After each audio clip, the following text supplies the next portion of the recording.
عمرك بصيت للقمر وفكرت هل فيه ورا الجمال ده حاجات تانية أهم بتأثر علينا؟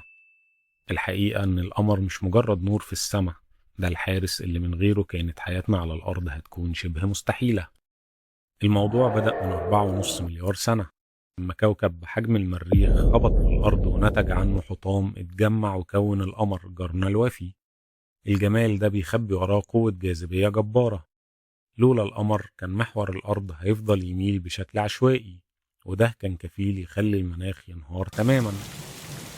القمر هو اللي بيقلل سرعة دوران الأرض، لولاه كان دوران الأرض هيكون سريع جدا، واليوم مدته 5 ساعات بس مش 24 ساعة. حتى نومك متأثر بوجوده. الدراسات أثبتت إن وقت لما القمر بيكون بدر جودة نومك بتقل ونشاط مخك بيتغير. هو المايسترو اللي مسؤول عن المد والجزر وحركة التيارات المائية في المحيطات والبحار، وحتى الفلاحين بيظبطوا مواعيد الزرع بتاعهم على القمر. القمر مش مجرد مشهد رومانسي، ده سر استقرار الكوكب اللي احنا عايشين عليه. قول لي ايه اكتر معلومة بهرتك، وما تنساش تشترك معانا علشان تصنع اثر.